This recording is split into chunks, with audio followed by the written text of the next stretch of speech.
नमस्ते सभी को। हमारी कुछ दिन पहले एक क्लास आई थी हिंदी व्याकरण की, प्रथम क्लास थी। प्रथम ही टॉपिक था वर्ण विचार। अब वर्ण विचार की दूसरी क्लास है ये। किसी टेक्निकल प्रॉब्लम के वजह से दूसरी क्लास आ नहीं सकी, वो प्रॉब्लम अब दूर हो गई है, तो इसलिए ये दूसरी क्लास है जो अब मैं पढ़ाऊँगा आपको। प्रथम क्लास वर्ण विचार की प्रथम थी, अब ये सेकंड।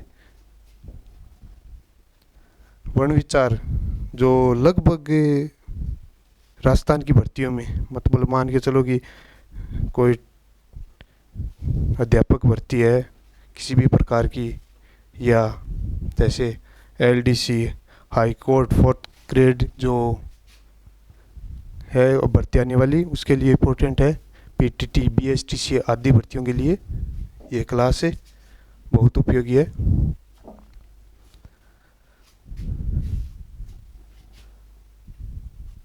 चलो स्टार्ट करते हैं क्लास को।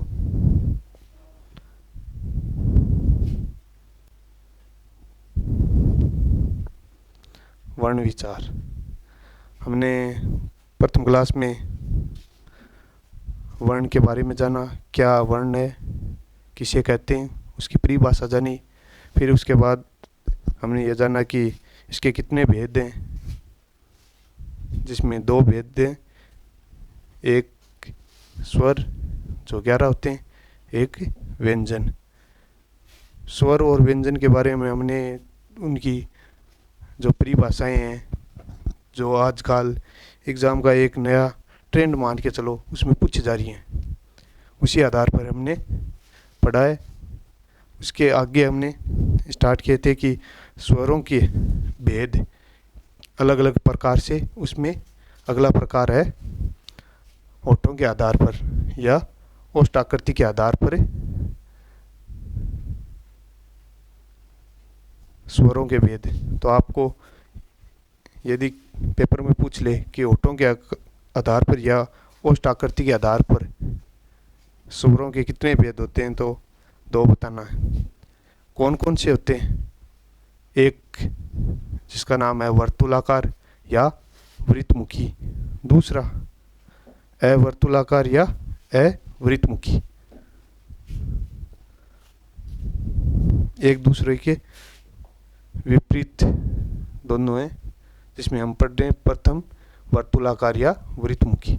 वर्तुलाकार का अर्थ क्या होता है? वर्तुलाकार का वृत्त यानी एक गोल घेरे के रूप में, वृत्त के रूप में जब हम कोई शब्द या वर्ण बोले, वर्ण में स्वर बोले, तो बोलते समय हमारे होठों की जो आकृति एक वृत्त के रूप में ले, वहाँ तो वृत्तमुखी या वर्तुलाकार स्वर होगा। यदि इसका विपरीत बात करें, हमारे होठ वृत्त का रूप न लेकर फैल जाएं, वहाँ अवृत्तमुखी या अवर्तुलाकार स्वर कहा जाता है। चलो इनको करते हैं। प्रथम, ओष्ठों को वृत्ताकार करके जिन स्वरों का उच्चारण होता है उन्हें वृत्तमुखी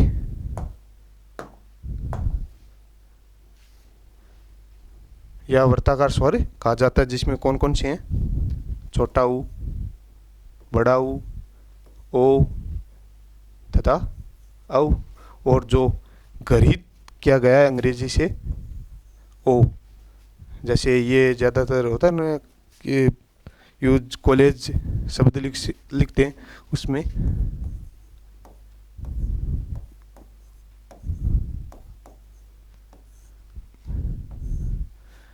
ये हिंदी का न होकर अंग्रेजी से ग्रहित किया गया, इसलिए इसे गृहीत स्वर कहा जाता है। इन पांचों स्वरों को वृत्तमुखी स्वर कहा जाता है। इन स्वरों का क्या है कि आपको ये ज़रूरी नहीं है कि सीधा पूछ ले कि इनमें से कौन सा है या नहीं है, याद भी रखना है, और इनमें सीक्वेंस की कोई ज़रूरत नहीं है। बोल के देख लेना, पता चल जाएगा कि हमारे होठ फैल रहे हैं या गोल आकृति में रह रहे हैं।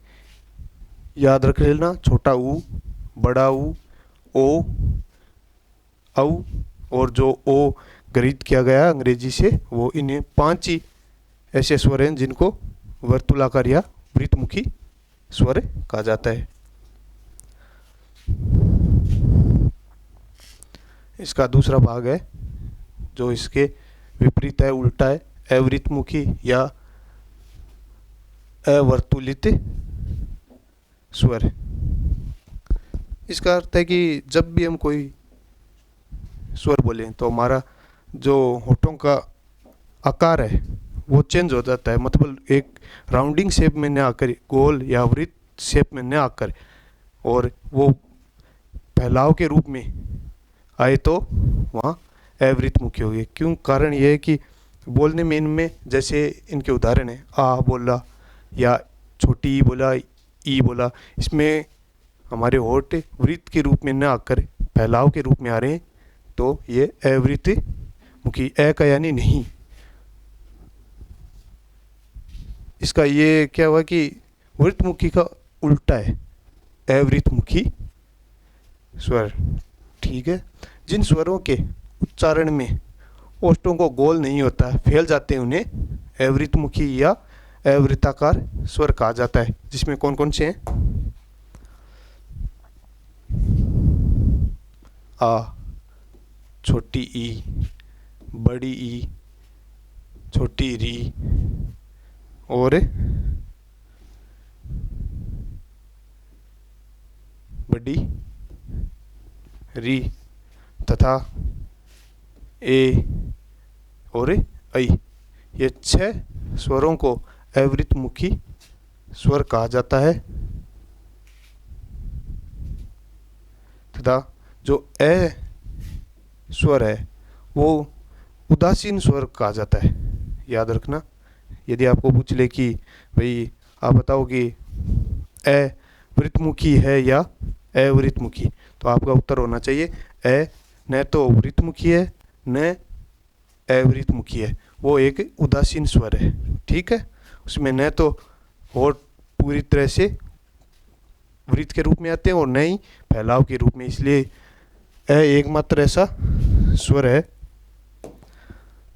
जिसे उदासीन स्वर माना जाता है। ठीक है।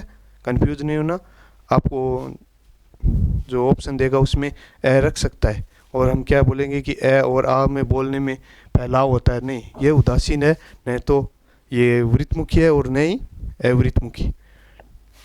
ठीक है।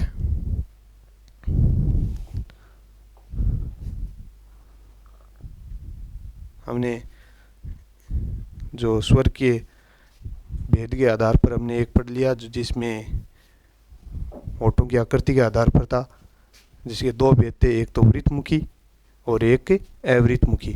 वृत्तमुखी वह स्वर होते हैं जिनके बोलने में हमारे जो होठ हैं वो वृत्त का आकार ले लें, और अवृत्तमुखी या अवर्तुलाकार वह स्वर होते हैं जिससे हमें बोलें तो हमारे होठ वृत्त का आकार न लेकर फैलाव के रूप में आ जाएं। उसमें खास बात ये ध्यान रखनी है कि जो अ वो उदासीन है, न तो वृत्तमुखी है और न ही अवृत्तमुखी। ठीक है। अगला जगह जो पॉइंट है, भाग है, मतलब बांटा गया है स्वरों की स्थिति या भाग के आधार पर। आपको पूछ ले कि स्वरों के भेद पूछने में जीवा की स्थिति के आधार पर कितने भेद होते हैं, तो आपको 3 बताने, और आपको पूछ ले कि भाग के आधार पर स्वरों के कितने भेद होते हैं, तो भी 3 बताना। दोनों एक ही चीज़ है। इसमें 3 कौन कौन से होते हैं बात करें तो, जीवा यानी जीभ, जीभ की स्थिति के आधार पर प्रथम है अग्र स्वर, द्वितीय मध्यम और तृतीय पश्च या पश्च स्वर। इसका अर्थ क्या हुआ? अग्र का मतलब होता है आगे वाले। जिन स्वरों को बोलने के लिए हमारी जो जीभ है वो दांतों की तरफ अधिक आगे बढ़े या टच होए, छुए दांतों को,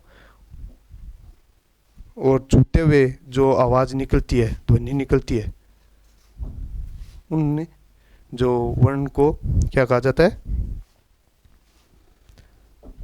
अग्र स्वर तथा जिन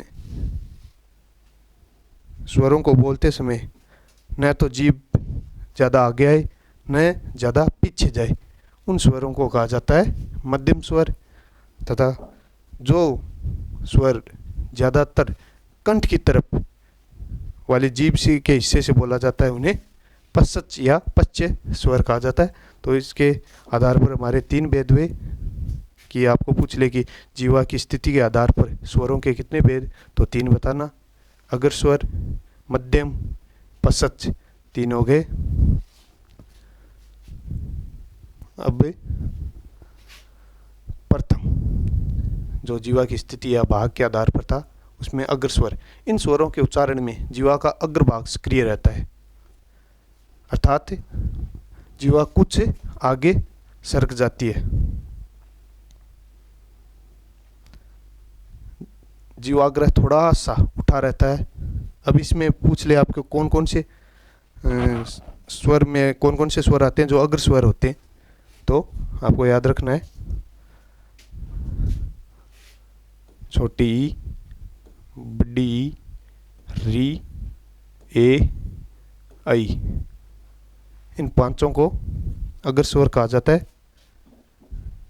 याद रखना है ई, री, ए, आई, ई, री, ए, आई, ये अग्र स्वर है जो जीवा के अग्र भाग से बोले जाते हैं, दांतों के आगे टच होती हैं या छूटती हुई वायु को बाहर निकालती हैं। उन स्वरों को क्या कहा जाता है? अग्र स्वर। इसका दूसरा भाग है वह भाग जिसमें मध्यम स्वर। इन स्वरों के उच्चारण में जीवा का मध्य भाग, याद रखना मध्य भाग सक्रिय रहता है। जीवा न तो आगे सरकती है और न ही पीछे हटती है। इस दृष्टि से हिंदी में केवल एक ही मध्य स्वर है, केवल एक ही, ये याद रखना। कौन सा है? ए। यदि आपको पूछ ले कि हिंदी में मध्य स्वर कौन सा है, तो आपको एक ही बताना है, ए। ठीक है, केवल एक है, बाकी नहीं। इसका तीसरा भाग है पश्च स्वर या पश्च स्वर, दोनों ही बोले जाते हैं। इसमें क्या होता है? पश्च स्वरों के उच्चारण में जीवा का पश्च भाग थोड़ा सा उठा रहता है। ऐसे स्वरों के उच्चारण के लिए समय जीवा थोड़ी सी पीछे से सरक जाती है, मतलब बोलते समय आगे न आकर पीछे सरक जाती है। जिसमें कौन कौन से स्वर हैं? आ, गृहीत, ओ, छोटा ऊ, बड़ा ऊ, ओ और औ। ये स्वर कौन से हैं? पश्च स्वर या पश्च स्वर। इसमें क्या है? इन स्वरों को बोलते समय क्या है, हमारी जो जीवा का अंतिम हिस्सा है कंठ की तरफ, वहाँ से आवाज़ निकलती है। ठीक है,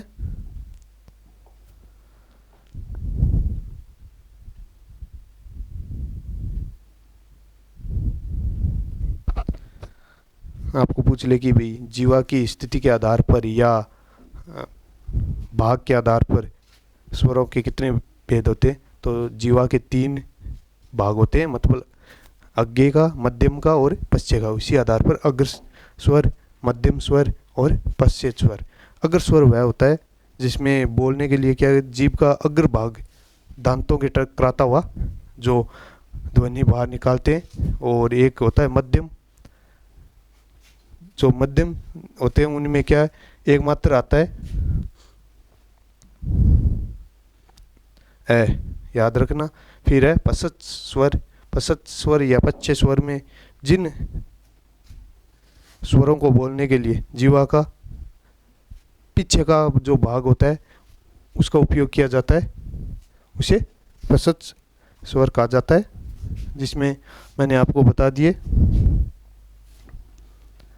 आ है, ओ है जो गृहीत किया गया, ऊ है, बड़ा ऊ है, और ओ है या और औ है। इन्हीं को पसत स्वर कहा जाता है।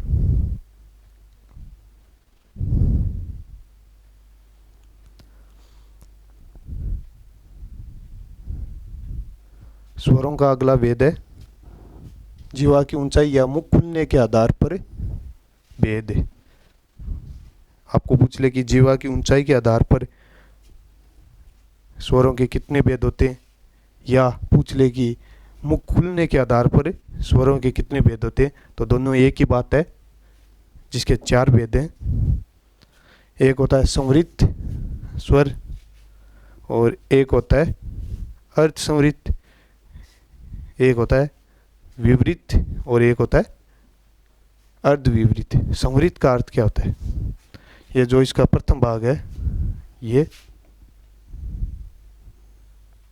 ए भाग है, इसका अर्थ क्या होता है?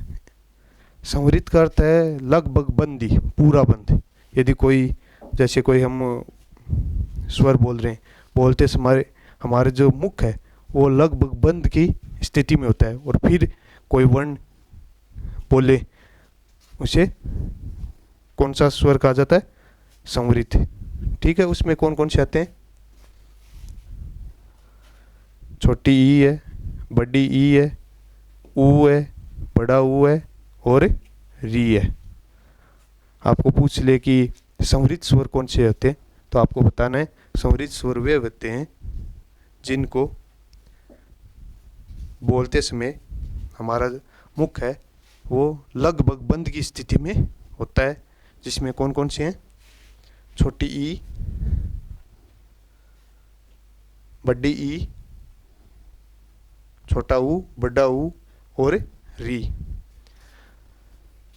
जब जीवा का व्यवहृत भाग स्वरों के उच्चारण के लिए अधिकतम ऊंचाई पर होता है तो मुख रंध्र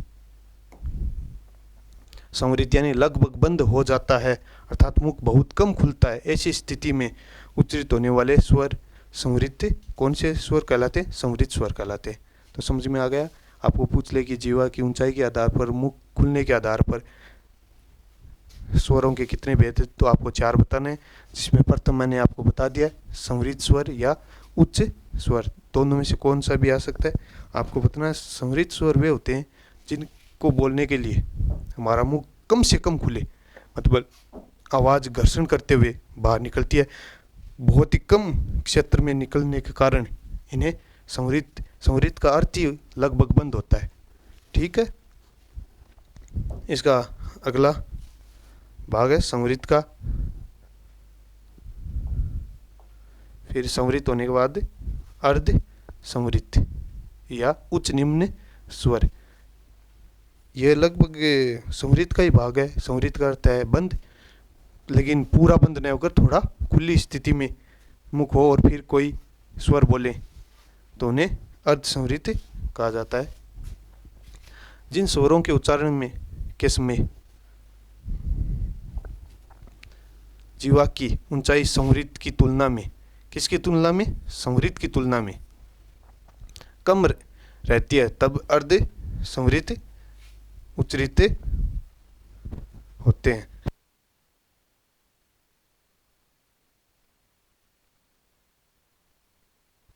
तब अर्ध संवृत उच्चारित होते हैं। कौन कौन से हैं देखो। प्रथम है ए और ओ, संवृत श्रेणी में आते हैं। अब आपको रटने की जरूरत नहीं है, आगे हम जो दूसरा टॉपिक पढ़ेंगे हिंदी व्याकरण का संधि, उसमें आएगा कि दीर्घ संधि के कितने उदाहरण हैं। उसी में एक गुण संधि है। गुण संधि के जो भी उदाहरण आते हैं वो ज़्यादातर अर्ध संवृत के उदाहरण हैं। क्यों?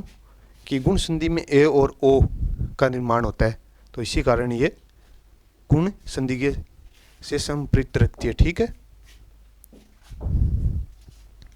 इसका अगला भाग है विवृत या निम्न स्वर, मुख अधिक खुला हुआ। मतलब विवृत का अर्थ क्या होता है, मैंने आपको पहले ही बताया था। संवृत का होता है बंद, लगभग बंदी। विवृत का मतलब अधिक से अधिक मुख खुले। यदि हम कोई शब्द बोलते समय हमारे क्या है कि मुख अधिक से अधिक खुले, उन्हें क्या बोलते हैं, विवरित स्वर। अब विवरित स्वर होते कौन कौन से हैं, देखो।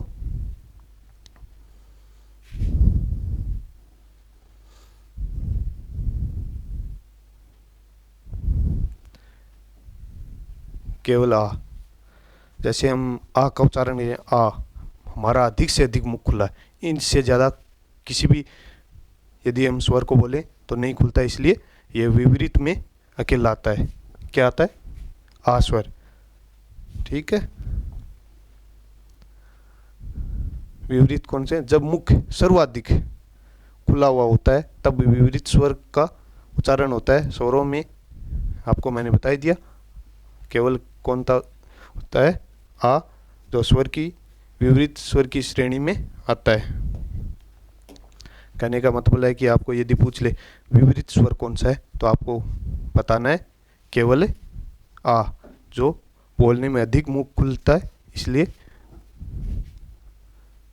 विपरीत है। अब इसका अगला भाग जिसका नाम है अर्धविपरीत निम्न उच्च स्वर। मतलब जो विपरीत है उसमें अधिक से अधिक मुख खुल रहा था, उसकी तुलना में कम, मतलब अधिक की तुलना में कम, तो लगभग आधा मान लो, तब आएगा अर्ध विपरीत। जब मुख विपरीत स्वर, आपको मैंने विपरीत कौन सा बताया था, आ की तुलना में से थोड़ा कम, क्या होता है, थोड़ा कम। ठीक है, थोड़ा कम खुला होता है तो अर्ध विपरीत स्वरों का उच्चारण होता है। उसमें कौन कौन से हैं, ए, आई, औ, और जो ग्रहित किया गया ओ है, इसी श्रेणी के स्वर हैं। आपको समझ में आ गया होगा कि विपरीत जो स्वर हमने पढ़ा था आ, उसमें क्या है कि सबसे ज़्यादा मुख खुल रहा है, उसके तुलना में कम मुख खुले, मतलब उससे कम,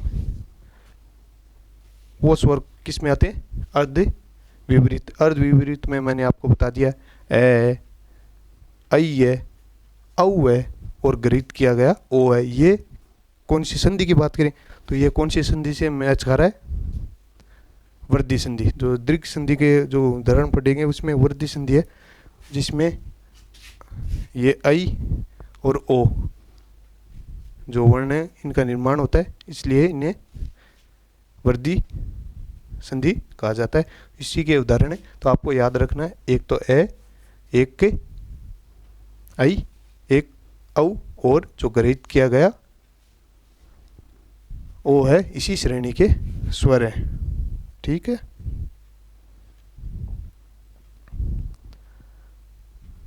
मैंने आपको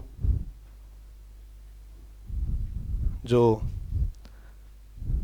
तीन इसके चार भेद बताए थे, जीवा की ऊंचाई या मुख खुलने के आधार पर, तो आपको बताना है चार हैं। कौन कौन से इसके भेद है, चार कौन कौन से, एक है संवरित स्वर, और एक होता है अर्धसंवरित, तीसरा होता है विपरीत जिसमें मुख अधिक से अधिक खुलता है, और उसका अगला पार्ट है अर्धविपरीत। तो आपको कंफ्यूज होने की जरूरत नहीं है कि जीवा की ऊंचाई या मुख खुलने के आधार पर स्वरों के भेद तो आपको बताने हैं चार। ठीक है, चलो अगला पढ़ते हैं।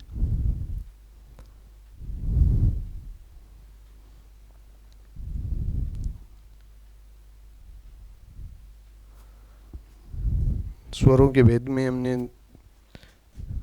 आगे एक जो टॉपिक दो पढ़ लिए पहले, तीसरा पॉइंट है ये कि मुख की मांसपेशियों की दृढ़ता के आधार पर स्वरों के भेद। आपको पूछ ले कि मुख की मांसपेशियों में मतलब कितना तनाव आ रहा है, मांसपेशियों को कितना खिंचाव आ रहा है, कितना जोर लग रहा है, इस आधार पर जो स्वरों के भेद हैं उसके तीन हैं जो हमें पढ़ेंगे। कौन कौन से तीन है, देखो। स्थिल स्वर, इसका मतलब क्या है, स्थिल कोमल, जिन स्वरों के बोलते वक्त मुख को कम से कम मतलब तनाव या जोर या किसी प्रकार की खसावट महसूस हो, उन स्वरों को स्थिल कहा जाता है। मतलब बोलने के लिए कोमलता अधिक रहती है, किसी प्रकार का कोई कसाव या तनाव उत्पन्न नहीं होता है, तब इन स्वरों को बोला जाता है। जो निम्न है, ए, छोटी ई है और छोटा ऊ है। इन तीन को याद रखना। यदि आपको पूछ ले मांसपेशियों के तनाव के आधार पर इसके कितने भेद हैं, तो आपको बताना है 3। जो एक है स्थिर स्वर, एक कठोर और एक आपको आगे बताऊंगा जिसमें मध्यम आता है। अब बात करें, हमने प्रथम पढ़ा है स्थिर स्वर कौन से होते हैं। स्थिर स्वर में मैंने आपको बता दिया, वे स्वर होते हैं जिनको बोलते वक्त मांसपेशियों में किसी भी प्रकार का तनाव नहीं होता है, आराम से बोले जाते हैं, कोमल होते हैं, उन स्वरों को कहा जाता है। कौन कौन सी है ये एग्जाम में आए, तो आपको बताना है ए, छोटी ई और छोटा ऊ। 3 ऐसे स्वर हैं जिनको बोलते वक्त किसी भी प्रकार की कोई भी तनाव या कसावट उत्पन्न नहीं होती है। इस आधार पर इसके 3 भेद हुए। अगला है जो हमने मांसपेशियों की स्थिति या कसावट के आधार पर पढ़ा, दृढ़ता के आधार पर। एक मैंने आपको स्थिर स्वर बता ही दिया। 3 इसका दूसरा भाग है कठोर या दृढ़। अभी अब हमने पढ़ा था कि स्थिर स्वर या कोमल स्वर कौन थे, उसके विरोध में ये है, मान लो इसका विपरीत है। उसमें क्या हो रहा था कि स्वर में बोलने में कोमलता अधिक किसमें थे, इसमें कठोरता अधिक, तनाव अधिक होता है। उन स्वरों को कठोर या दृढ़ स्वर कहा जाता है। जब जीवा की मांसपेशियों में अधिक, क्या लिखा है,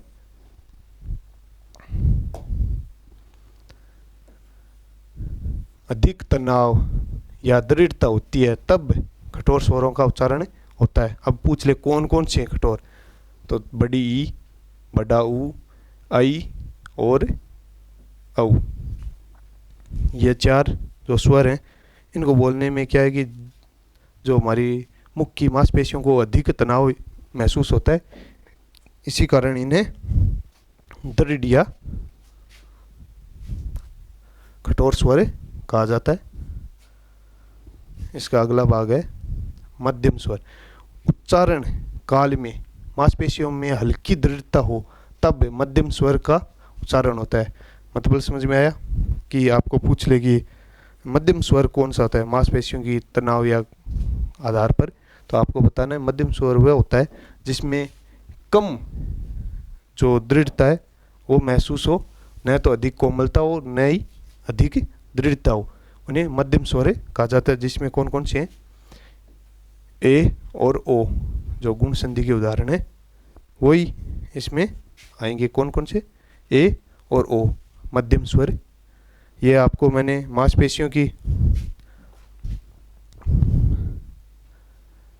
दृढ़ता के आधार पर 3 भेद बता दे, याद रखना है आपको। 3 बताने, एक जो स्थिर स्वर होता है, दूसरा होता है कठोर या दृढ़, तीसरा होता है मध्यम। कठोर का मतलब आप समझ गए, जिसमें बोलने में अधिक मांसपेशियों को तनाव या जोर का महसूस हो, उन्हीं आधार पर कठोर। और स्थिर स्वर आपको बता ही दिया, जिसमें बोलने के लिए अधिक कोमलता आती है, जैसे ए, छोटी ई, छोटा ऊ। फिर उसका तीसरा भाग हमने पढ़ा मध्यम, जिनमें बोलने के लिए ज़्यादा न तो तनाव उत्पन्न होता है न ही ज़्यादा कोमलता, उन्हें मध्यम स्वर कहा जाता है। और आपको मैंने बता ही दिए मध्यम कौन से हैं, एक तो ए और ओ, यानी गुण संधि याद रखना।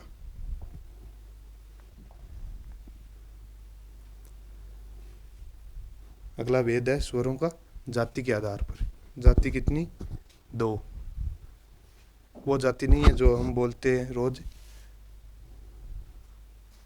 कास्ट वाली नहीं है। जाति के आधार पर कितने भेद हैं, तो आपको स्वरों को 2 भेद बताना है। ये तो सहजातीय और एक विजातीय। सहजातीय का अर्थ क्या होता है, जो एक ही जाति के हो, समान जाति के स्वर हो, जिनको बोलते वक्त एक ही स्थान का प्रयोग होता है, उन्हीं को क्या कहा जाता है, सजातीय, और जिनके उच्चारण में एक स्थान का प्रयोग न होकर अलग अलग स्थान का प्रयोग होता है उन्हें विजातीय स्वर कहता है। इसके भी दो नाम है। सजातीय आपको पूछ ले, या सजातीय भी पूछ सकता है, या सवर्ण कौन कौन से हैं, तो एक ही हैं। और भी जो इसका दूसरा भाग है सजातीय की जगह, वह है विजातीय। विजातीय का असवर्ण स्वर। तो कंफ्यूज नहीं होना है, नाम देख के जाना है। सजातीय और सवर्ण एक ही हैं, विजातीय और असवर्णीय एक ही हैं।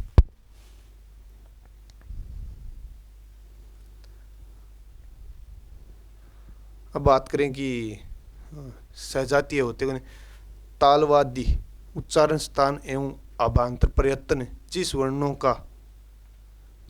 वर्ण के समान होता है ऐसे स्वर परस्पर सवर्ण या सजातीय स्वर कहलाते हैं। जिसमें कौन कौन से आते हैं? ए और आ। ए और आ का जब भी हम उच्चारण करेंगे ये दोनों एक ही स्थान से बोले जाते हैं, न कि अलग अलग से। उसी प्रकार छोटी ई और बड़ी ई, इनका उच्चारण करके देख लो, एक ही स्थान है। इच्चु ये षणाम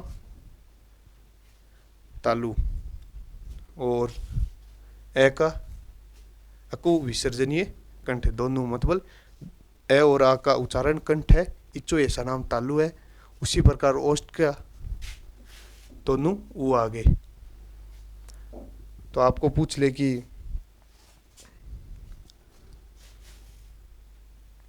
ये ए और आ सजातीय हैं या विजातीय, या ई और बड़ी ई सजातीय हैं या विजातीय, तो आपको कंफ्यूज होने की कोई ज़रूरत नहीं है। एक ही स्थान से बोले जाने की वजह से ये दोनों एक ही जाति के हुए, ठीक है, और एक ही स्थान से बोले जाते हैं। उसी प्रकार री, छोटी री और बड़ी री, ये दोनों भी सजातीय है।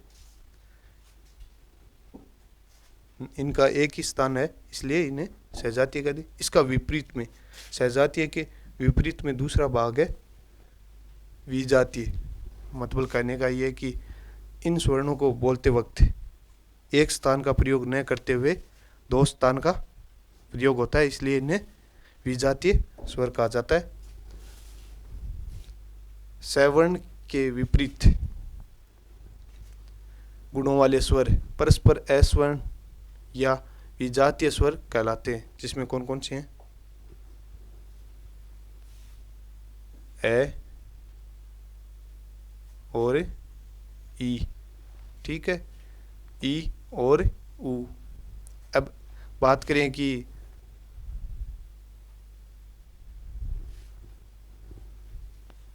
ए और ई की, ए का जो उच्चारण स्थान है वो कंठ है और ई का तालु है, तो एक स्थान से तो दोनों नहीं बोले जा रहे। उसी आधार पर ई और ऊ, ई का तो तालु और ऊ का ओष्ठ, फिर है बड़ा ऊ और बड़ी ए और आई, ओ और औ। इसी आधार पर ये सारे स्वर क्या हुए? विजातीय, मतलब सजातीय न होकर अलग अलग स्थान से बोले जाते हैं। जैसे बात करें ए की, ए का जो निर्माण गुण संधि में होता है ए प्लस ई, इनमें से कौन सी भी हो लेकिन मनता ए है। तो इस आधार पर पता चला कि ए और ई दोनों उठाकर एक साथ की जाए तो ए का निर्माण होता है। तो ये क्या हुए? विजातीय, क्योंकि ए का स्थान है कंठ और ई का तालु।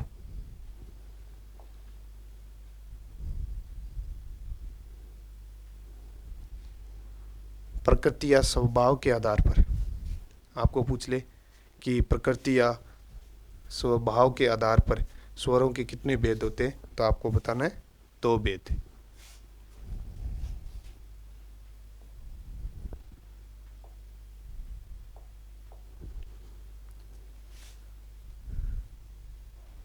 याद रखना है। प्रथम है अनअनुनासिक या निरअनुनासिक।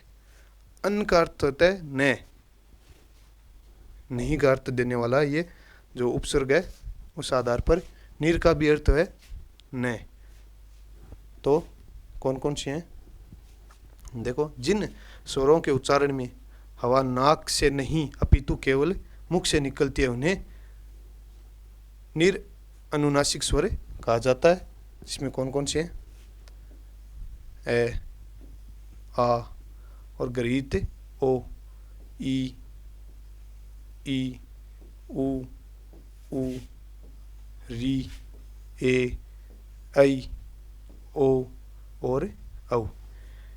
इन स्वरों को जब भी हम बोलते हैं तो इसमें नाक का प्रयोग न कर कर, जो नाक से हवा न निकल कर केवल मुख से निकलती है, इस आधार पर ये स्वर अनअनुनासिक या निरअनुनासिक स्वर है। मतलब जिनमें नाक से हवा निकलने की कोई आवश्यकता नहीं है, केवल मुख से निकलती है, उन्हें अनुनासिक या निरअनुनासिक स्वर कहा जाता है। ठीक है। अगला इसका विपरीत अनुनासिक या सानुनासिक। जिन स्वरों को बोलते वक्त मुख के साथ साथ नाक का भी जो नासिका है उससे भी हवा बाहर निकलती है, वायु, तो वे स्वर कौन से होते हैं, अनुनासिक। तभी तो कहा जाएगा अनुनासिक है या सानुनासिक, यानी नास के या नासिका के साथ जब भी कोई वर्ण बोलते हैं तो उसमें क्या होता है कि नासिका का प्रयोग होता है। इस आधार पर इन्हें सानुनासिक अननुनासिक न होंगे, अनुनासिक होंगे। ठीक है। जिन स्वरों के उच्चारण में वायु मुख के साथ साथ किसमें, नासिका से भी निकलती है, उन्हें अनुनासिक या सानुनासिक स्वर कहा जाता है। कौन कौन से हैं, देखो, ए पर यदि हम चंद्र बिंदु लगा दें या आ पर लगा दें जिसमें आ की आवाज़ होगी, और ई पर लगा दें तो ई, मतलब साथ में नाक से भी हवा निकलती है, वायु केवल मुख से न निकलकर साथ में नाक से भी निकले, उन्हें सानुनासिक या अनुनासिक स्वर कहा जाता है। सारे स्वरों पर यदि हम प्रयोग कर लें चंद्रबिंदु का, और जिन्हें बोलने के लिए हमें क्या होता है, नासिका से हवा निकालनी होती है, तब इन स्वरों का निर्माण होता है।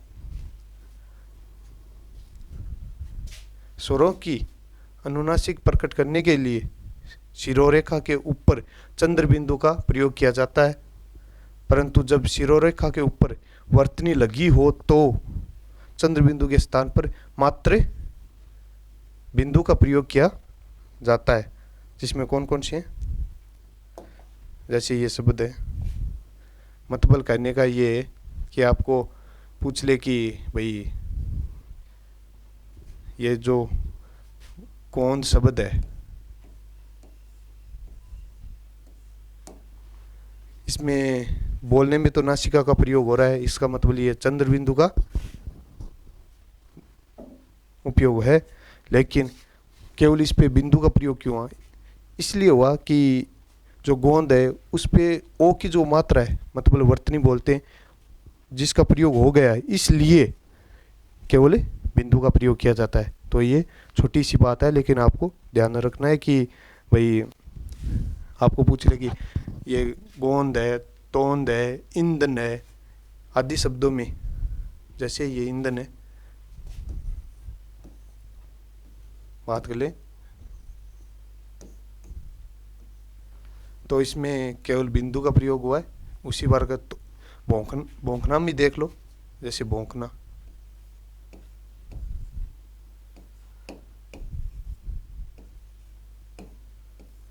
तो उसी में केवल बिंदु का प्रयोग हुआ है, मतलब न कि चंद्र बिंदु का। कहने का मतलब है कि जो भी शब्द लिखते हैं उसमें, या वो जो वर्ण लिखते हैं, स्वर लिखते हैं, उसके जो शिरोरेखा होते हैं, उस शिरोरेखा पर यदि किसी भी प्रकार की वर्तनी लगी हो तो हम चंद्र बिंदु का प्रयोग न करके केवल बिंदु का प्रयोग करेंगे। ठीक है, समझ में आ गया?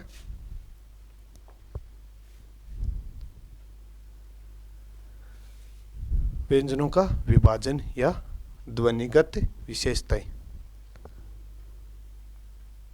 हमने जो स्वर के भेद थे, अलग अलग होठों की आकृति के आधार पर, जीवा की स्थिति के आधार पर, और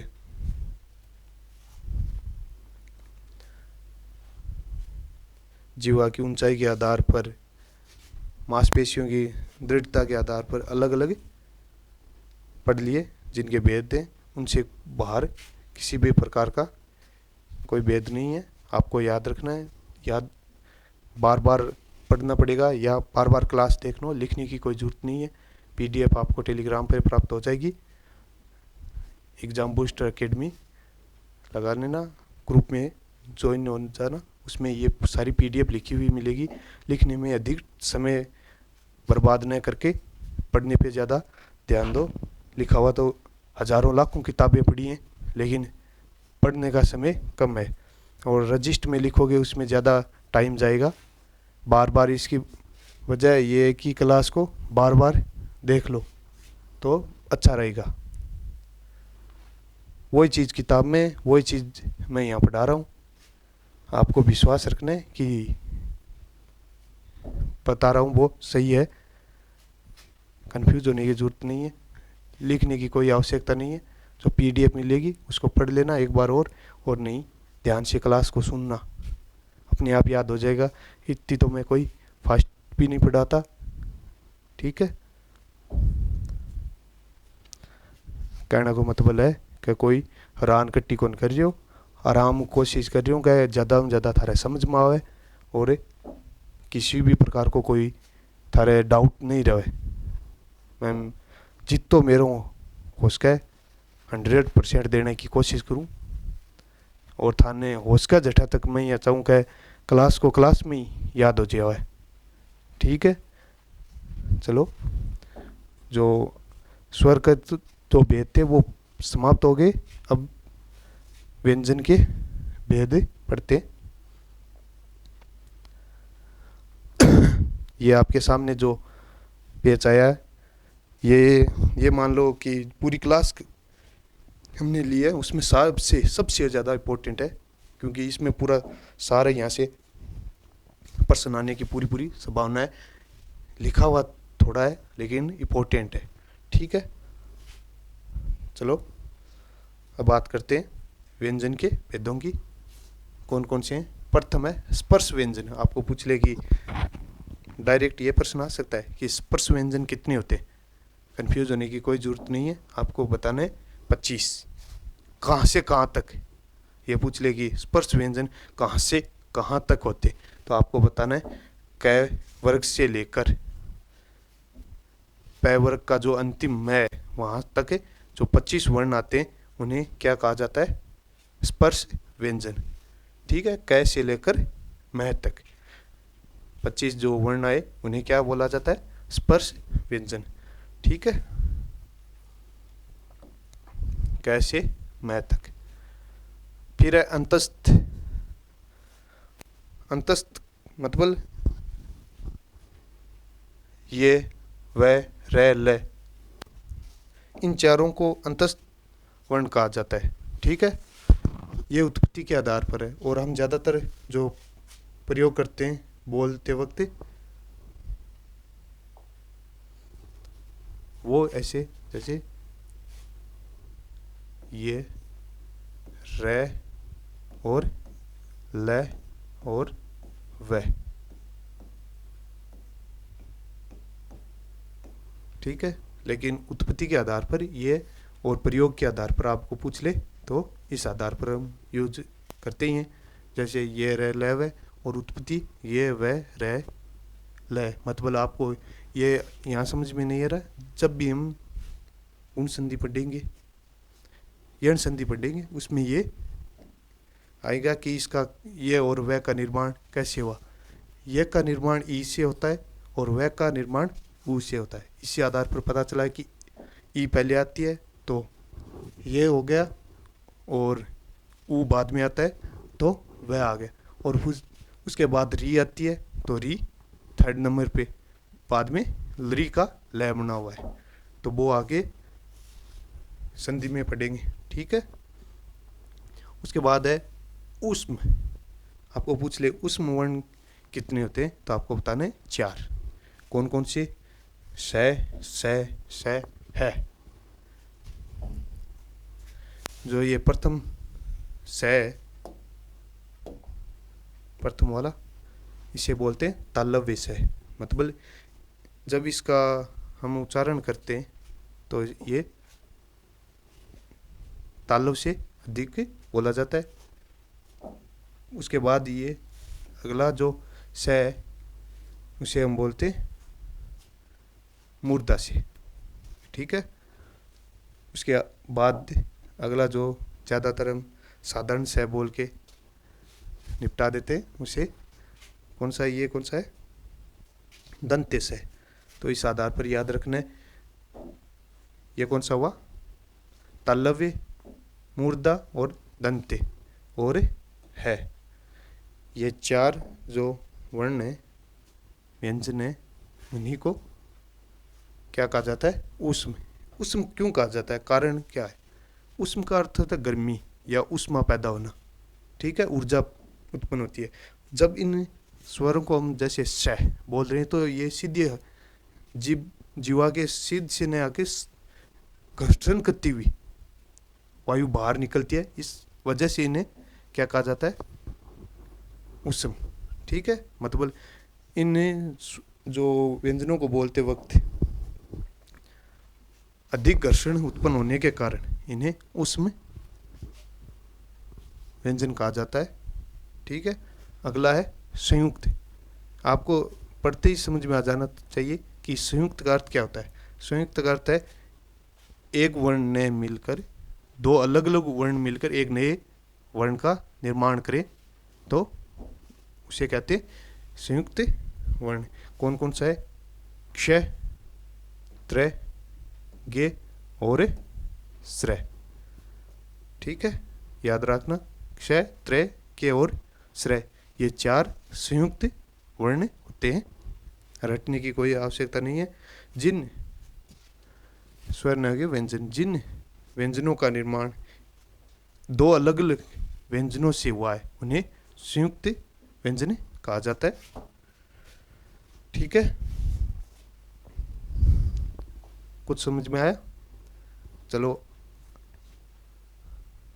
अपनी बोली में समझ में आवा तो मैं एक खातर जल्दी कौन कर रही हूँ कह मन पढ़ाना हूँ। एक कह करें रान काटी नया करके आराम हूँ बताने को अठा को क्लास में ही समझ में आ जाए।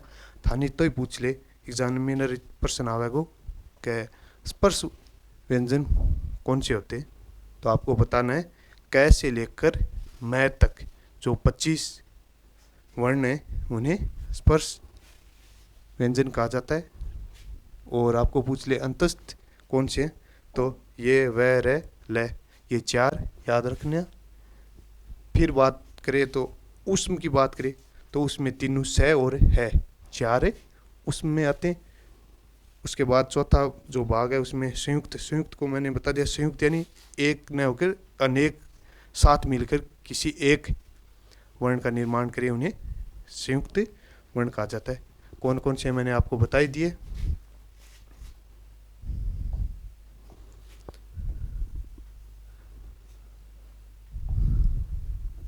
क्ष, त्र, गे और श्र, ये संयुक्त वर्ण है। व्यंजन वर्णों के अवान्तर भेद। अब चलो भेद पढ़ते हैं। आपको पूछ ले कि स्पर्श व्यंजन या स्पर्शी व्यंजन कौन कौन से होते हैं, तो आप क्या बताओगे? या स्पष्ट, वर्गीय, ये सारे एक ही भेद के नाम है। स्पर्श पूछ ले, स्पर्शी पूछ ले, स्पष्ट पूछ ले, वर्गीय पूछ ले, कुछ भी पूछ ले, लेकिन आपको बताने स्पष्ट। इसका अर्थ क्या होता है? मेन बात है, स्पर्श का अर्थ होता है छूना। जिन वर्णों के उच्चारण में एक ही उच्चारण अव्यय दूसरे उच्चारण अव्यय का स्पर्श करता है उन्हें स्पर्श वर्ण कहा जाता है। वस्तुतः इन वर्णों के उच्चारण में 3 चरण होते हैं। पहले चरण में हवा भीतर से स्पर्श स्थान तक आती है, दूसरे में 2 अव्यय एक दूसरे का स्पर्श करके भीतर से आती हवा को रोक देते हैं। तीसरे चरण में दोनों हवा अव्यय एक दूसरे से हट जाते हैं और हवा बाहर निकलती है। कहने का मतलब है कि आपको ये पूछ ले कि स्पर्श व्यंजन का अर्थ क्या हुआ। मतलब ये हुआ कि जो हम बोलेंगे वर्ण, उनमें क्या कि इसमें 3 चरण होते हैं बोलते वक्त, हमें पता नहीं चलता लेकिन होते हैं, जिनमें प्रथम बार जो हवा निकल के आती है वो एक जगह रुक जाती है, रोकने का काम दूसरा चरण करता है। तीसरे चरण में वो जो रोके हुए अव्यय हैं वो अलग हो जाते हैं और एक वर्ण जो बाहर निकलता है उसका रूप ले लेते हैं। तो जो आपको पूछे स्पर्श का अर्थ क्या है, तो आपको बताना है छूना। जिन वर्णों के उच्चारण में एक ही उच्चारण अव्यय दूसरे उच्चारण अव्यय का स्पर्श करता है, मतलब अकेला नहीं करता। 2 उच्चारण अव्यय वो दोनों एक दूसरे का स्पर्श करते हुए एक नए वर्ण का निर्माण करते हैं या बोलते हैं, उन्हें स्पर्श या स्पष्ट वर्गीय व्यंजन कहा जाता है। ठीक है, परिभाषाएं भी आ सकती है। और पूछ ले कहाँ से कहाँ तक, तो आपको बताना है कैसे लेके मैं तक स्पष्ट हो गया और स्पष्ट हो गया। एक इसके 4 नाम है, ये याद रखना। स्पर्श, स्पर्शीय, स्पष्ट, वर्गीय व्यंजन। तो कौन कौन से होते, कैसे लेके मैं तक। विशेष हिंदी में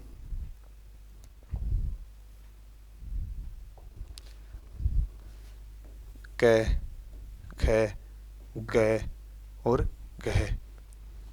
ठीक है, इसमें चय वर्ग नहीं है।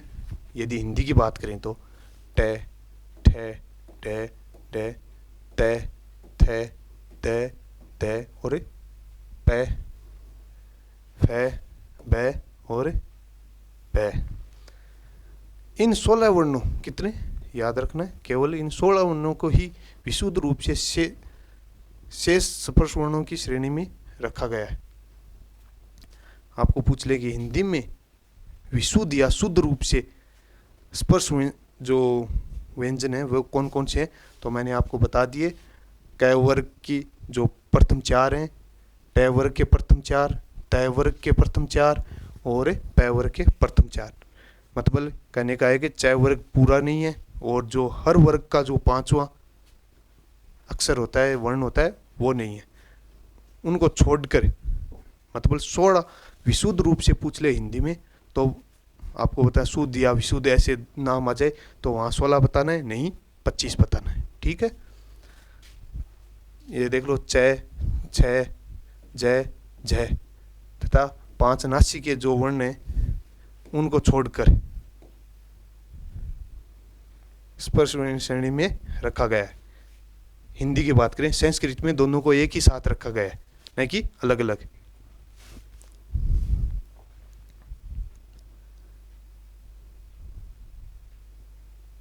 अब बात करें स्पर्श संघर्षी। इन वर्णों में प्रारंभिक चरण स्पर्श का होता है तथा अंतिम चरण संघर्ष का होता है। इस दृष्टि से इसमें कौन कौन से आते हैं? च, छ, ज, झ, ये 4 स्पर्शी संघर्षी की श्रेणी में आते हैं। संस्कृत में इन्हें किसमें? संस्कृत में इन्हें स्पर्शी वर्ण की श्रेणी में ही माना गया है। ठीक है, अलग नहीं माना गया। कहने का मतलब है कि इन वर्णों में प्रारंभ में क्या होता है, चरण में स्पर्श होता है और अंतिम चरण में संघर्ष होता है, उन्हें स्पर्श संघर्षी कहा जाता है। कौन कौन से, तो आपको बताना है ये 4 हैं, च, छ, ज, झ। मतलब जो पहले मैंने आपको बताए थे उनमें से हटकर ये स्पर्श संघर्ष है। इसमें क्या होती, नासिके वर्ण न होकर केवल 4 आते हैं, जो च वर्ग के प्रथम 4 है। इन्हें स्पर्श संघर्ष, यहाँ से प्रश्न काफ़ी बार आया है, लोग पहचानने में गलती कर देते हैं कि उनमें क्या उदाहरण में च वर्ग दिया हुआ होता है या अलग होता है, लेकिन इसमें आपको केवल इतना याद रखना है कि जो स्पर्श संघर्ष हैं उसमें केवल च वर्ग के प्रथम 4 आते हैं, न कि अन्य वर्ग के आते हैं। स्पर्श संघर्षी याद रखना जरूरी है, ठीक है, बार बार बताने का कारण ये है। अब आपको पूछ ले केवल संघर्षी, तो देख लो संघर्षी इस प्रकार के व्यंजनों में दो उच्चारण अव्यय एक दूसरे के इतने निकट चले जाते हैं कि दोनों यानी उच्चारण अव्ययों के बीच से निकलने वाली हवा को केवल घर्षण, केवल क्या होता है, घर्षण या संघर्ष बिना स्पर्श के करती हुई बाहर निकल जाती है। जिसमें कौन कौन सी हैं, तालव्य से, मूर्धन्य से, और ये दंतेश है, और नुक्ता लगा क ख, ठीक है, ग ज फ, ये 8 जो ध्वनियाँ हैं इनको ध्वनियों को संघर्षी कहा जाता है। स्पर्श संघर्षी ने कह के संघर्षी पूछ ले तो आपको बताना है स और नुक्ता लगे क ख ग ज और फ, ये 8 जो ध्वनियाँ हैं संघर्षी हैं। लेकिन संस्कृत में ये जो मैंने आपको पहले ही बताए थे 4 स है, ये 4 वर्ण संघर्षी में आते हैं। संस्कृत की बात करें, हिंदी में ये 8 आते हैं। ज़्यादातर ये 4 ही पूछे जाते हैं, ये नहीं है कि नुक्ता लगे हाँ पूछ ले तो भी ये संघर्षी में ही आते हैं, ठीक है।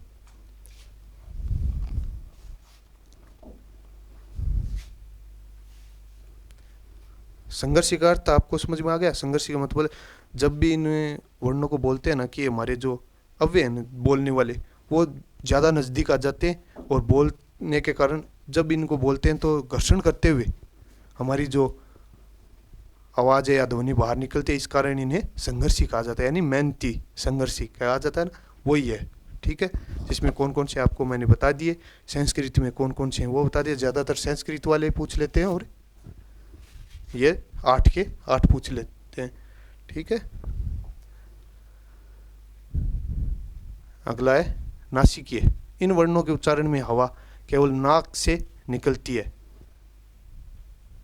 जैसे जिनमें कौन कौन से, क वर्ग का अंतिम, च वर्ग का अंतिम, और ट वर्ग का, त वर्ग का अंतिम, और प वर्ग के, ये 5 जो वर्ण है नासिकीय हैं। स्पर्श व्यंजनों के में हवा का निकलना कुछ देर के लिए रुक जाता है। मतलब कहना है स्पर्श जो व्यंजन है उनमें क्या है कि हवा कुछ देर के लिए रुक कर फिर बाहर निकलती है, और इनमें बिना रुके नाक से हवा निकल जाती है, जिससे इनका निर्माण होता है। किंतु नासिकीय व्यंजनों में वायु सीधी नाक से निकलती है, कहीं भी अवरुद्ध नहीं होती है। विशेष इस प्रकार च, छ, ज, ये 4 स्पर्श संघर्षी हैं। मतलब आगे वाले में बताया गया है। आपको केवल इतने पूछ ले कि नासिकीय कौन कौन से होते हैं, तो आपको बताना है क वर्ग का अंतिम, च वर्ग का अंतिम, और ट वर्ग का अंतिम, त वर्ग का अंतिम, और प वर्ग का अंतिम। जो 5 वर्ग के अंतिम 5 नासिकीय व्यंजन है उन्हें नासिकीय व्यंजन कहा जाता है। क्यों कहा जाता है आपको बता दिया कि केवल सीधे मुख से न निकलकर वायु नाक से भी या नासिका से भी निकलती है, तो इन्हें नासिकीय कहा जाता है।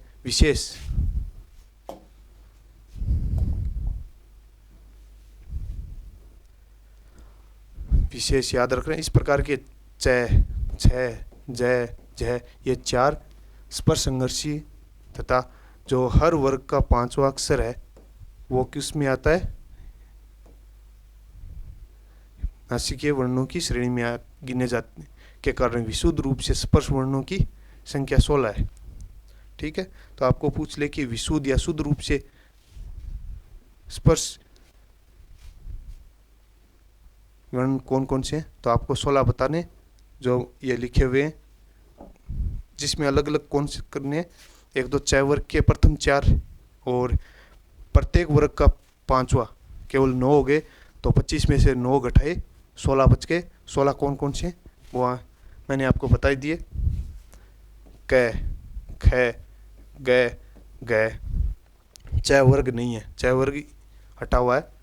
ट, ठ, ढ, ढ, त, थ, द, ध, प, फ, प और भ।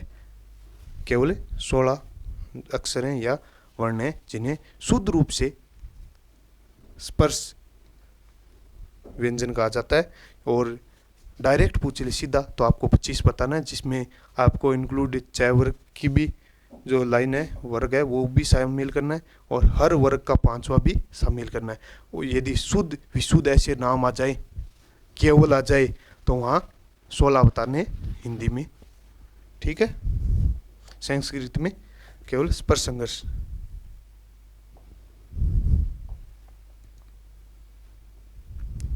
ठीक है, क्लास समझ में आई?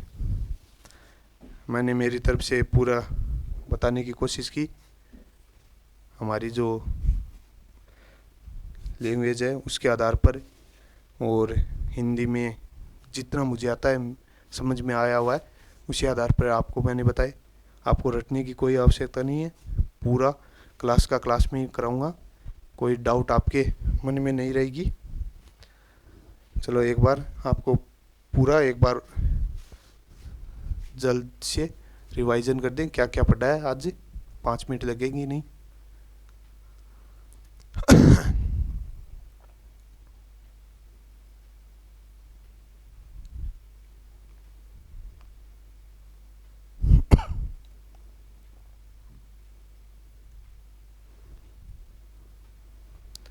हमने जो स्वरों के भेद पढ़े, वर्ण विचार, जिसमें जो स्वर है उनके भेद पढ़ रहे थे, उसमें प्रथम है ओठों की आकृति के आधार पर।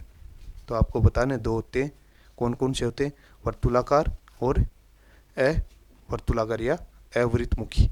वर्तुलाकार जिनमें वो होठ एक वृत्त का रूप ले लेते हैं, वर्तुलाकार स्वर कहलाते हैं, और जिसमें होठ फैलाव का रूप ले तो वहाँ अवर्तुलाकार या अवृतमुखी स्वर कहा जाता है।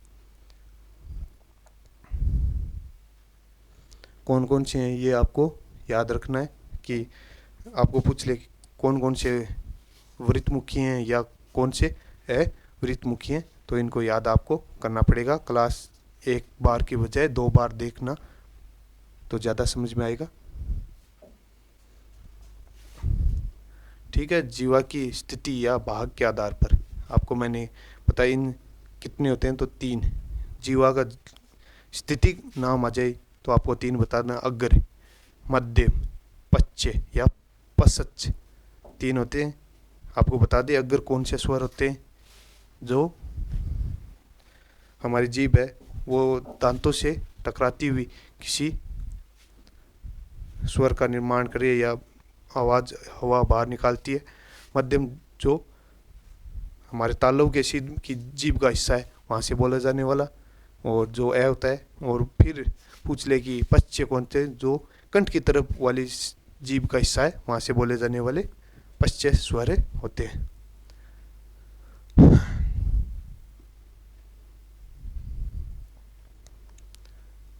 फिर पूछ ले जीवा की ऊंचाई या मुख खुलने के आधार पर मैंने आपको 4 बताए थे। संवृत, संवृत का होता है लगभग मुंह बंद। फिर होता है विवृत, मतलब उससे मतलब बहुत ज़्यादा खुला। संवृत का उल्टा विवृत। संवृत में सबसे कम मुख खुलता है, विवृत में सबसे ज़्यादा मुख खुलता है। ठीक है, उन्हीं के 2 एक एक पार्ट हैं। जैसे संवृत का जो सबसे कम खुलता है, उसमें संवृत का अर्धसंवृत थोड़ा यानी कम से थोड़ा ज़्यादा खुलता है, और विवृत का अर्थ है सबसे ज़्यादा खुलना, उसके बजाय कम खुलना, आधा खुलना। तो इसके भी 4 भेद हो गए पूरे। मांसपेशियों की दृढ़ता के आधार पर मैंने आपको 3 बताए थे, जो एक तो स्थिर स्वर होता है, एक कठोर या दृढ़ स्वर होता है, और एक मध्यम स्वर। स्थिर स्वर कौन से होते हैं, को बोलते वक्त तनाव या कसावट उत्पन्न न हो, बोलने में कोमलता अधिक रहती है, उन्हें स्थिर स्वर कहा जाता है। फिर बात करें दृढ़ स्वर, जिनके बोलने में हमें अधिक तनाव या कसावट उत्पन्न होती है, उन्हें कौन सा, कठोर या दृढ़ स्वर कहा जाता है, जिसमें बड़ी ई, बड़ा ऊ, आई और औ होते हैं। बाद में मध्यम मतलब न तो ज़्यादा कसावट उत्पन्न होती है और न अधिक कोमलता, जिसमें कौन कौन से आते हैं, ए और ओ। फिर पढ़ा हमने जाति के आधार पर मैंने आपको बता दिया दो होते हैं, दो कौन कौन से, एक तो सहजातीय और एक विजातीय। सहजातीय वो होते हैं जो एक ही स्थान से बोले जाते हैं, जैसे ए और आ कंठ है, ई और बड़ी ई, तो दोनों का इच्चु ऐसाणाम तालु तालु है। उसी आधार पर सहजातीय और विजातीय दो इसके भेद हैं। फिर प्रकृति व स्वभाव के आधार पर मैंने दो बताए, एक तो अनुनासिक, एक होता है अननुनासिक। नासिक मतलब जिसमें नास का उपयोग किया जाता है, जो भी वर्ण बोलते हैं नासिका के साथ साथ मुख और नासिका दोनों से हवा निकलती है, उन्हें नासिके। और अननुनासिके जिनमें हवा केवल मुख से निकलती है, न कि नासिका से। ठीक है, ये स्वभाव या प्रकृति के आधार पर। फिर व्यंजनों का विभाजन पढ़ा, मैंने आपको बताया कि स्पर्श व्यंजन कौन से होते हैं, 25 होते हैं, कै से लेके मैं तक। फिर हमने पढ़ा अंतस्थ व्यंजन कौन से होते हैं, तो ये व रे ल उत्पत्ति के आधार पर, और जो प्रयोग के आधार पर बात करें तो ये रे ल व हमें प्रयोग करते हैं। उसके बाद हमने उसम वर्ण पढ़े, जिसमें तीनों स और है। उसम का मैंने आपको हर अर्थ बता ही दिया। उसम का अर्थ होता है जिन वर्णों के बोलते वक्त अधिक घर्षण या तनाव उत्पन्न होता है, उन्हें उसम वर्ण कहते हैं। फिर संयुक्त बता दिए, क्षत्र गे। ठीक है, 4 होते हैं। अब उनके भेद मैंने स्पर्श व्यंजन, स्पर्शी व्यंजन, स्पष्ट वर्गीय, ये बता दिए कितने होते हैं, 25 कैसे लेके मैं तक। और आपको विशुद्ध, शुद्ध, केवल ऐसे नाम आ जाएं या हिंदी के आधार पर तो 16 बताना, जिसमें 6 वर्ग के प्रथम मान लो या 5 मान लो, हटा दो, और हर वर्ग का 5वां जो वर्ण है उन्हें हटाने के बाद जो 16 विशुद्ध रूप से बचते हैं, उन्हें स्पर्श व्यंजन कहा जाता है। स्पर्श संघर्ष मैंने बताई दिए, केवल कौन से होते, 6 वर्ग, 6 वर्ग का 6 जय और जय, ये 4 होते हैं। संघर्षी मैंने आपको बता दिए कौन कौन से होते हैं, जो हिंदी में तो 8 होते हैं, सह इसमें है नहीं दिखाया गया, कै ख और गह जय इनके नुक्ता लगा हुआ है, जो ज़्यादातर अरबी से लिए गए, उन्हें भी क्या कहा जाता है, संघर्षी। और केवल संस्कृत की बात करें विशुद्ध रूप से, केवल संस्कृत की, तो तीनों स और है, ये 4 ही है, अलग नहीं है। ठीक है, नासिक मैंने बता दिया, जिनके उच्चारण में हवा नासिक और मुख दोनों का प्रयोग किया जाता है, ज़्यादातर नासिक से निकलती है, हर वर्ग का 5वां वर्ण। विशुद्ध रूप से मैंने आपको बता ही दिया कि कौन कौन से होते हैं, हर वर्ग का प्रथम 4 टै को छोड़कर, जो नहीं चै को छोड़कर सारे, और 5वां वर्ग नहीं होता है, नोर निकालने पर हमें समझ में आता है। ठीक है, कि कौन सा स्पर्श वर्ण है जो हिंदी के आधार पर विशुद्ध रूप पूछ ले। तो नमस्ते सभी को, क्लास समाप्त हुई। अगली क्लास में जो बाकी वर्णों के बारे में बचा है उसे कल पढ़ेंगे। ठीक है।